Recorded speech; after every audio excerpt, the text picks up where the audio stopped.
En la última clase hablamos de Dios siendo un Dios bueno. Y la promesa que se encuentra en el Salmo 84:11 que dice, tú, Dios y Señor, eres sol y escudo. Tú, Señor, otorgas bondad y gloria a los que siguen el camino recto y no les niegas ningún bien.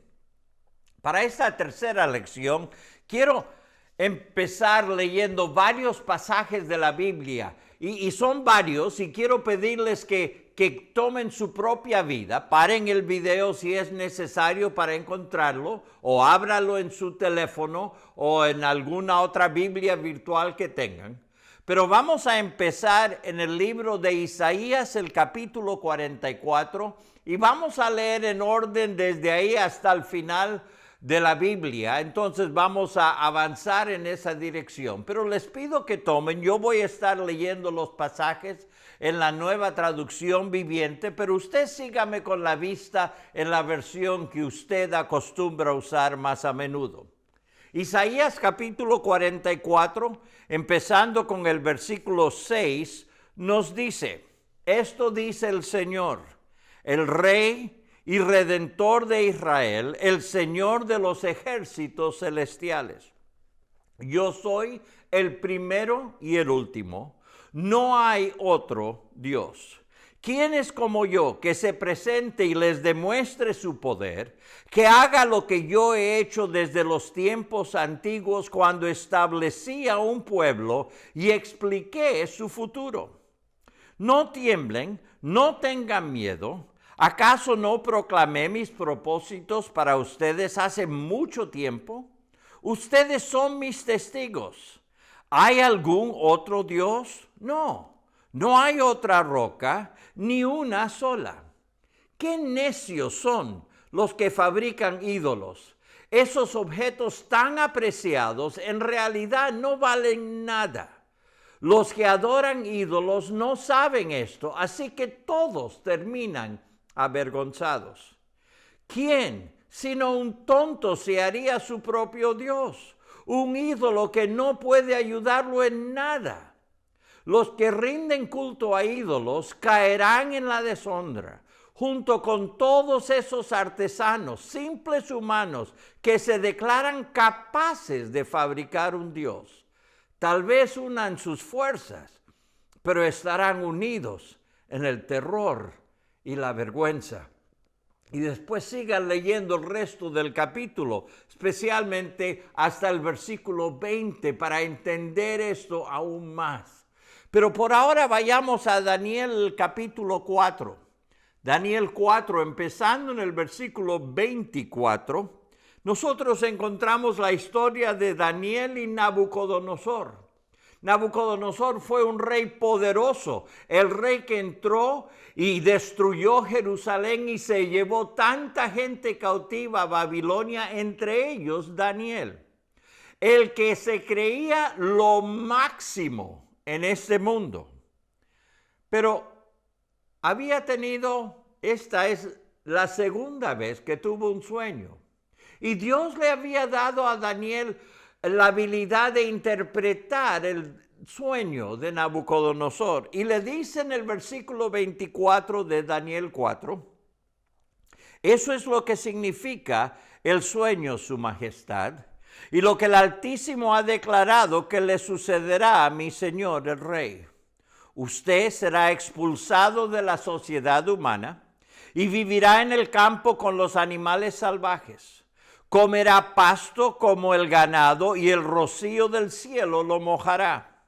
Durante 7 periodos de tiempo vivirá de esta manera hasta que reconozca que el Altísimo gobierna los reinos del mundo y los entrega a cualquiera que Él elija. El que era el rey máximo de ese tiempo aún no había aprendido que había alguien mayor que él. Bueno, efectivamente se cumplió lo dicho.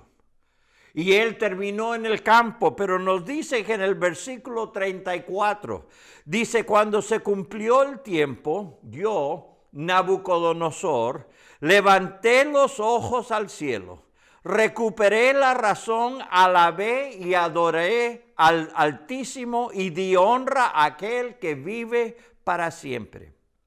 Su dominio es perpetuo y eterno es su reino.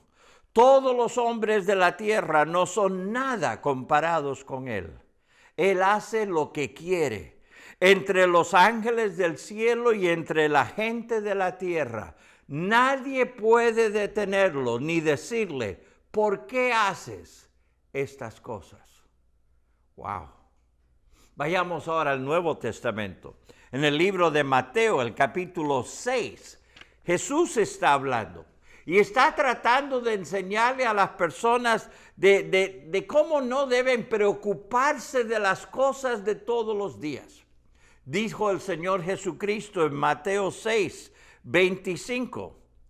Por eso les digo que no se preocupen por la vida diaria, si tendrán suficiente alimento y bebida o suficiente ropa para vestirse. ¿Acaso no es la vida más que la comida y el cuerpo más que la ropa? Miren los pájaros, no plantan ni cosechan ni guardan comida en graneros, porque el Padre Celestial los alimenta. ¿Y no son ustedes para Él mucho más valiosos que ellos? ¿Acaso con todas sus preocupaciones pueden añadir un solo momento a su vida? ¿Y por qué preocuparse por la ropa? Miren cómo crecen los lirios del campo. No trabajen, no cosen su ropa. Sin embargo, ni Salomón con toda su gloria se vistió tan hermoso como ellos. Si Dios cuida de manera tan maravillosa a las flores silvestres que hoy están y mañana se echan al fuego, tengan por seguro que cuidará de ustedes. ¿Por qué tienen tan poca fe? Así que no se preocupen por todo eso diciendo qué comeremos, qué beberemos, qué ropa nos pondremos. Esas cosas dominan el pensamiento de los incrédulos, pero su Padre Celestial ya conoce todas sus necesidades. Busquen el reino de Dios por encima de todo lo demás y lleven una vida justa y Él les dará todo lo que necesiten. Así que no se preocupen por el mañana, porque el día de mañana traerá sus propias preocupaciones. Los problemas del día hoy son suficientes para hoy. Acompáñenme ahora al libro de Romanos. Romanos, el capítulo 11. Romanos, el capítulo 11, empezando en el versículo 33. Y aquí está el apóstol Pablo hablando de la misericordia de Dios para con Israel. Y llega al final de este capítulo y parece que él irrumpe en un tiempo de alabanza, pensando en todo lo que Dios ha hecho por el pueblo. Y dice el versículo 33, qué grande es la riqueza, la sabiduría y el conocimiento de Dios. Es realmente imposible para nosotros entender sus decisiones y sus caminos. Pues ¿quién puede conocer los pensamientos del Señor? ¿Quién sabe lo suficiente como para aconsejarlo? ¿Y quién le ha entregado tanto para que Él tenga que devolvérselo? Pues todas las cosas provienen de Él y existen por su poder y son para su gloria. A Él sea toda la gloria por siempre. Amén. Pablo sigue escribiendo, esta vez a la iglesia en Colosenses. Acompáñenme a Colosenses el capítulo 1 y el versículo 15. Colosenses 1:15. Y Pablo dijo, Cristo es la imagen visible del Dios invisible. Él ya existía antes de que las cosas fueran creadas y es supremo sobre toda la creación. Porque por medio de Él, Dios creó todo lo que existe en los lugares celestiales y en la tierra. Hizo las cosas que podemos ver y las que no podemos ver, tales como tronos, reinos, gobernantes y autoridades del mundo invisible. Todo fue creado por medio de Él y para Él. Él ya existía antes de todas las cosas y mantiene unida toda la creación. Cristo también es la cabeza de la iglesia, la cual es su cuerpo. Él es el principio, es supremo sobre todos los que se levantan de los muertos, así que Él es el primero en todo, pues a Dios, en toda su plenitud, le agradó vivir en Cristo, y por medio de Él, Dios reconcilió todas las cosas, hizo la paz con todo lo que existe en el cielo y en la tierra, por medio de la sangre de Cristo en la cruz. Una lectura más, esta vez del último libro de la Biblia, libro de Apocalipsis, llegando al capítulo 19. Ahora estamos viendo y escuchando cantos de victoria en el cielo. Ahora estamos viendo y escuchando cosas que nunca hemos visto antes y que un día van a ser una plena realidad. Dice Apocalipsis 19:11. Entonces vi el cielo abierto y había allí un caballo blanco. Su jinete se llamaba Fiel y Verdadero, porque juzga con rectitud y hace una guerra justa. Sus ojos eran como llamas de fuego y llevaba muchas coronas en la cabeza. Tenía escrito un nombre que nadie entendía, excepto él mismo. Llevaba puesta una túnica bañada de sangre y su título era La Palabra de Dios. Los ejércitos del cielo, vestidos de lino blanco y puro, de la más alta calidad, lo seguían en caballos blancos. De su boca salía una espada afilada para derribar a las naciones. Él las gobernará con vara de hierro y desatará el furor de la ira de Dios, el Todopoderoso, como el jugo que corre del lagar. En la túnica, a la altura del muslo, estaba escrito el título, Rey de Reyes y Señor de Señores.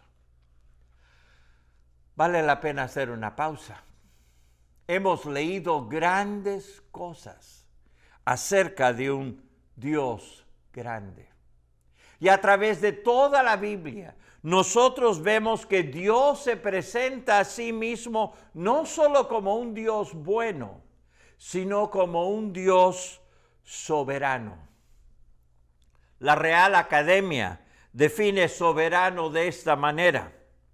Dice soberano, adjetivo, que ejerce o posee la autoridad suprema e independiente. Número 2, muy grande, elevado y extraordinario. Número 3, masculino y femenino, monarca. Chip Ingram estuvo hablando con una señorita en un avión un día y tuvo una conversación y ella le preguntó, ¿por qué adoras tú al Dios de la Biblia? Después de pensarlo mucho, él dice, no tuve estas palabras en el momento, pero después de pensarlo mucho, eso es lo que quisiera poder decirle.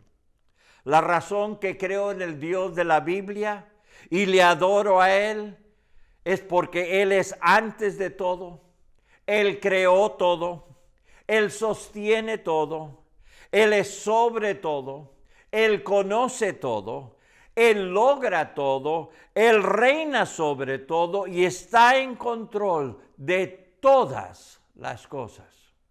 Por eso adoro al Dios de la Biblia.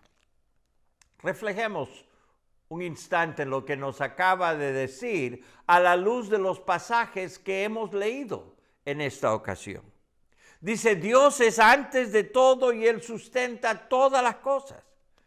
Dios estaba presente antes que las montañas existieran.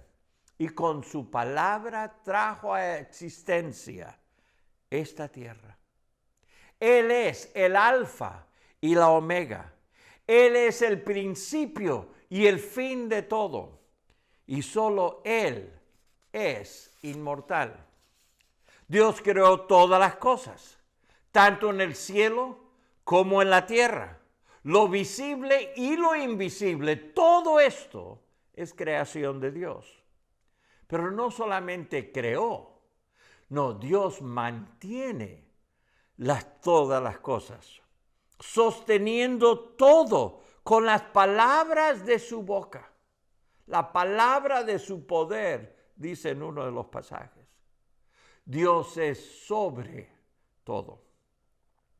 Es sobre todo específicamente para que las personas en la China o los Estados Unidos o Sudamérica o África, donde sea que sea, todos pueden mirar y buscar a Él para que lo conozcan. Él es sobre todo. Dios conoce todas las cosas. Él no es un Dios limitado. Él es un Dios que conoce todo completamente aún antes de que suceda. Dios puede hacer todas las cosas. Esto es tan difícil de captar para nosotros, pero no hay nada que sea difícil para Él. Nada. Ni siquiera una cosa es imposible para este Dios soberano. Dios logra todo lo que quiere lograr.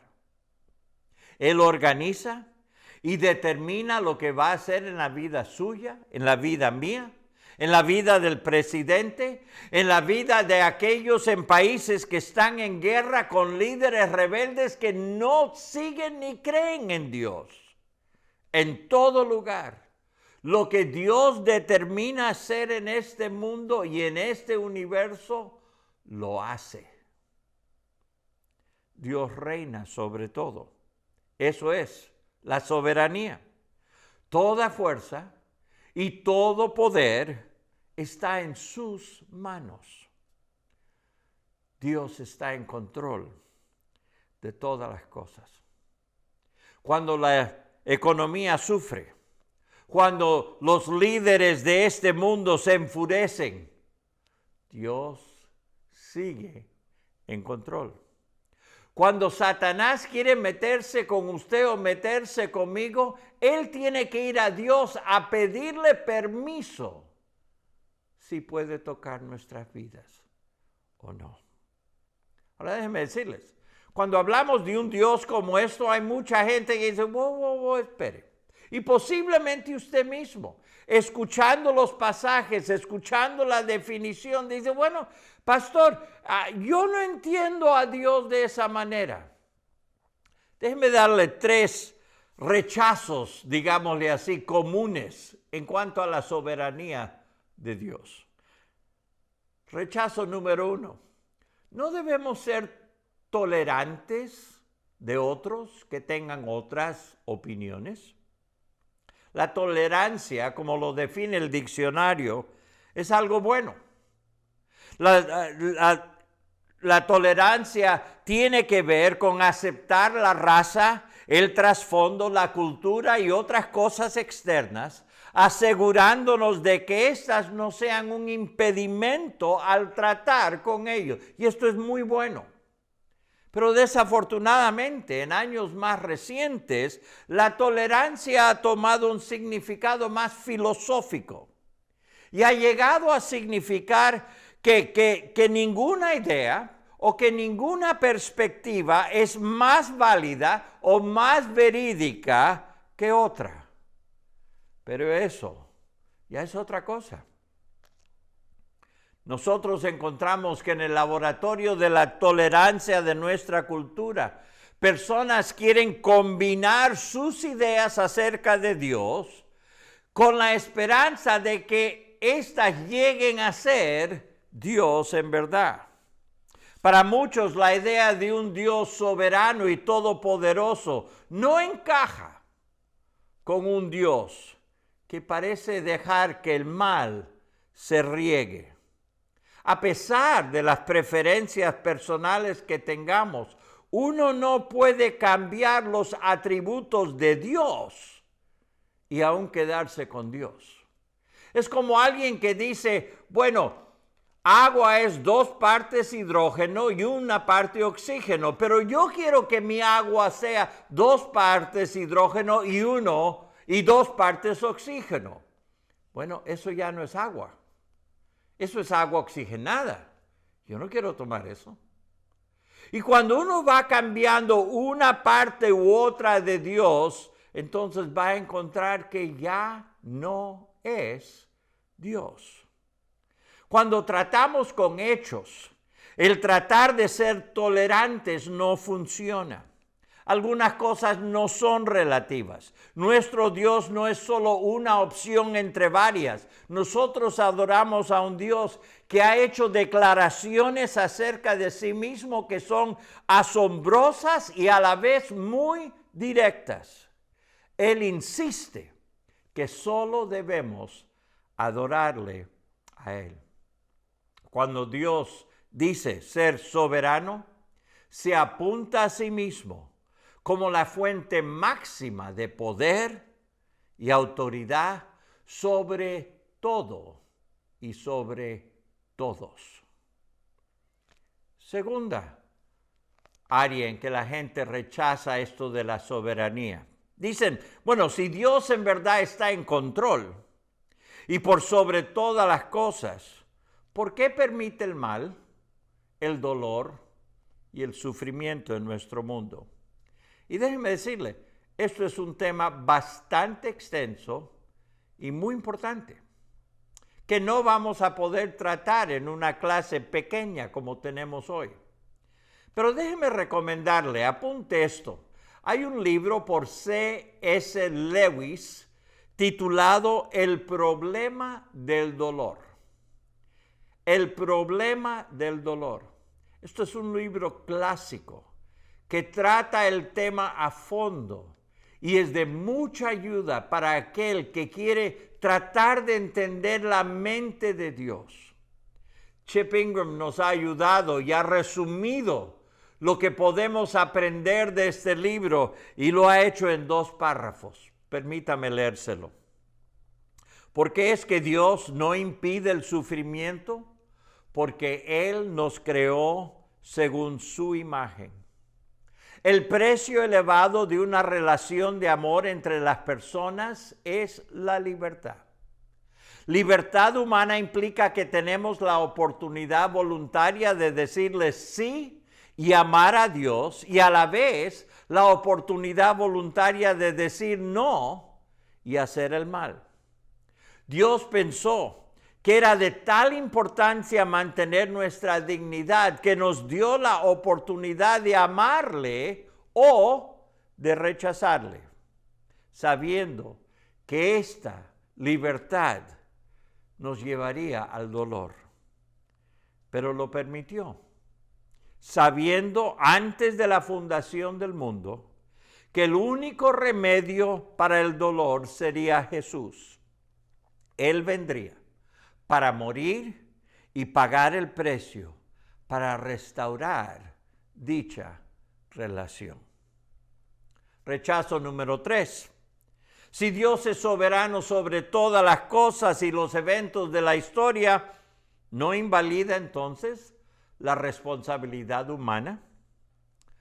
Bueno, primeramente déjeme aclarar que Dios es soberano, pero nosotros tomamos decisiones con nuestro libre albedrío y seremos recompensados, juzgados y rendiremos cuenta por dichas decisiones. Hay 2 ramas de pensamiento sobre esto dentro del cristianismo. Conllevan nombres de personas muy importantes durante la reforma cristiana de hace 5 siglos. A unos le llaman el calvinismo y el otro es el arminianismo. Y déjenme decirles que hay muy buenas personas que están en ambos bandos aquí. También permítame decirles que hay personas a los extremos de ambos bandos que toman posiciones que en verdad no son del todo bíblicas. Uno hace énfasis en la soberanía de Dios y el otro hace énfasis en las decisiones que el ser humano hace. Pero déjenme decirles, la Biblia enseña una tensión entre estas dos, como dos postes que sostienen una línea de alta tensión entre ellos. Por un lado, nosotros somos responsables, pero por el otro lado, Dios es soberano. Uno conlleva gran consuelo y el otro conlleva gran responsabilidad. ¿Cómo debemos responder a un Dios soberano? Déjeme darle tres cosas. Primeramente, rinda absolutamente todo lo que es y todo lo que tiene a Dios. Rinda todo lo que es y todo lo que tiene a este Dios soberano. Para el no creyente esto significa reconocer todo su pecado, toda su voluntad propia, todo su orgullo y toda su incapacidad de conocer y amar a Dios por sus propios medios y a su manera. Significa entregar su vida a Cristo y seguirle a Él como Señor de señores. Para el creyente, significa que todo lo que usted pensó que era suyo, en verdad es de Él. Todo su tiempo, todo su futuro, todas sus relaciones, toda su sexualidad, todo su dinero, sus talentos, su voluntad, sus intereses, todo le pertenece a Él. Él tiene la última palabra. Él es soberano sobre todas esas cosas. La pregunta que debemos hacernos muy a menudo es esta: ¿ocupa Dios el mismo lugar en nuestro corazón que ocupa en el resto del cielo y el universo? Chip Ingram dijo en su libro: la cosa más sabia e inteligente que puede hacer con su vida es rendir todo lo que es y todo lo que tiene a aquel que le ama más que cualquier otro y que está en control. Segundo, crea que todo lo que viene a su vida es permitido o decretado por un Dios bueno y que Él usará todo para su bien. Esto es muy difícil a veces. Nosotros no podemos ver siempre el final de las cosas y entender. Creo que es por eso que en el primer libro de la Biblia, los últimos 13 capítulos son la historia de la vida de uno llamado José. José era uno de los hermanos menores. Tenía 10 hermanos mayores y no se llevaba bien con ellos. ¿Por qué? Porque él era el favorito de su padre. Y los 10 hermanos habían oído, habían visto y ya se cansaron de José. Y un día, mientras que él iba cumpliendo la tarea que su padre le había dicho, que vaya a ver cómo estaban los hermanos, qué estaban haciendo, ellos dijeron: ahí viene ese sinvergüenza. Vamos a acabar con esto de una vez para siempre. Y dijeron que iban a matarlo, pero a la larga, en vez de matarlo, lo vendieron a un grupo de ismaelitas como esclavo.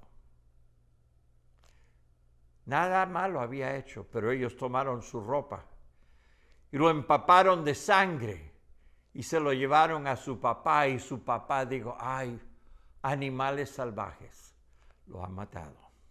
Bueno, José llega a Egipto, vendido como esclavo, llega a la casa de un general. Y en la casa del general Potifar nosotros encontramos que él hizo las cosas bien. Y cuando uno hace las cosas bien, es increíble cómo Dios bendice lo que uno hace. Y todo lo que José tocaba le salía bien. Y Potifar dijo, yo quiero que tú estés encargado de todas mis cosas. Y así él fue subiendo de rango. Pero un día la esposa de Potifar vio que no solamente era bueno, pero era lindo. Y le dice, ven, duerme conmigo. Mi esposo no está. Él dijo, no, yo no puedo hacer eso. El jefe me ha dado todo aquí. Yo no haría eso con él. En otra ocasión ella encuentra a José solo. Y se le tira encima y le agarra la ropa y él sale corriendo. Y ella queda con la ropa en la mano.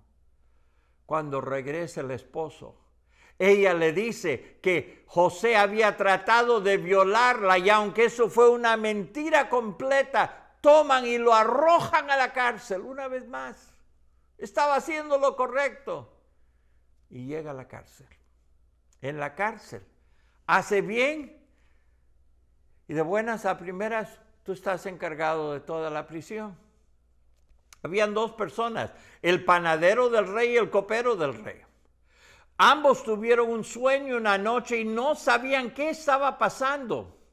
Y José, Dios le dio a José la habilidad de decirles el significado de sus sueños. Al panadero le dice, en 2 días vas a morir.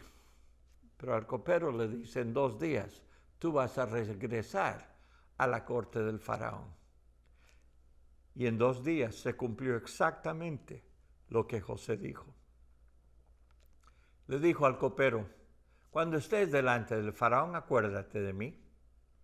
Y al llegar delante del faraón, el copero inmediatamente se olvidó de José. 2 años más tarde, faraón tiene un sueño. Y estaba muy turbado. Y con ese sueño se acordó el copero y dijo, ay, he hecho mal. Y le dice al faraón, hay un joven hebreo que él sabe interpretar sueños. Él me lo interpretó a mí y al otro y todo salió exactamente. Mandaron llamarlo, lo bañaron, lo afeitaron, le dieron ropa nueva, lo paran delante de Faraón y Faraón cuenta su sueño. Y José, con la habilidad que Dios le había dado, le dice lo que va a pasar. 7 años de mucha abundancia y 7 años de mucha escasez. Y le dice, en estos años de abundancia necesitas poner a alguien que se encargue de almacenar, de cuidar, de guardar, porque después vienen 7 años muy malos. Y para que la gente no muera, tienen que tenerlo todo listo en preparación. Y el faraón dijo, tú eres la persona indicada. Y de buenas a primeras, va de la cárcel a la posición número 2 en Egipto. Bueno, si siguen leyendo los capítulos van a ver que el hambre se extendió fuera de Egipto. Llegó a donde estaban sus hermanos, su padre, y ellos oyeron que en Egipto había comida y manda a los hermanos ahí. ¿Y a quién le toca ver? A José, pero no lo reconocieron. A la larga se dio a conocer. Trajeron a todo el pueblo, trajeron a toda la familia, 70 personas, a vivir en Egipto para sobrevivir y crecer en Egipto. Cuando el padre iba a morir, los hermanos dijeron, ay, José no nos ha hecho mal porque el padre estaba aquí, seguramente ahora sí. Y ellos le dijeron, mira, antes que muriera papi nos dijo, no le hagas daño a tus hermanos. Y él dice que estuvo muy triste. Y nos da el versículo tan importante en Génesis, el capítulo 50 y el versículo 20. Deben subrayarlo. Génesis 50, 20, donde él dijo, ustedes se propusieron hacerme mal, pero Dios propuso todo para bien. Él me puso en este cargo para que yo pudiera salvar la vida de muchas personas. Todo lo que le sucedió a José no fue bueno. Las intenciones de todos a su alrededor no siempre fueron buenas. Pero los propósitos de Dios fue para el bien por medio de José. Ahí junto a Génesis 50, 20, apunten esto, Romanos 8, 28. Porque en el Nuevo Testamento, Pablo nos escribe y nos dice, y sabemos que Dios hace que todas las cosas cooperen para el bien de los que lo aman y son llamados según el propósito que Él tiene para ellos. Aman. Todas las cosas cooperan para el bien, dice. Así que crea que todo lo que le viene a la vida, a la larga, va a ser para el bien. Y finalmente, deje de preocuparse. Empiece a descansar en Dios. Un Dios bueno y un Dios soberano. A menudo las circunstancias nos dan excusa para preocuparnos si es que no tomamos en cuenta que Dios es soberano. Cuando la economía baja, cuando la enfermedad sube, cuando los riesgos son mayores, si nos olvidamos que Dios está en control, podemos preocuparnos. Chip Ingram dijo, Dios está haciendo cosas que usted y yo no entendemos. Cosas que son más profundas, mejores de lo que se imagina. Pero tiene que creer. Rehúse, niegue a preocuparse. Puede dejar de tratar de manipular y resolver la situación. ¿Por qué? Porque sabe que Dios está en control. Hay tremendo descanso cuando nosotros nos damos cuenta que un Dios bueno y un Dios soberano está en control de todas las cosas. Oremos. Padre, vengo a ti en esta ocasión. Y Señor, vengo a ti agradecido porque eres un Dios grande, misericordioso, bondadoso y soberano por sobre todo. Y Señor, te pido que nos ayudes a recordar esta gran verdad y en los tiempos más difíciles, más tenebres, Señor, entender que tú no has perdido el control y que tú nos amas. Señor, te entregamos este día en tu santo nombre. Amén. Espero que estén aprovechando estas lecciones. Como he dicho antes, si pueden leer el libro en inglés, cómprenlo, léanlo, vale la pena. Hay mucho más de lo que puedo meter en esta lección.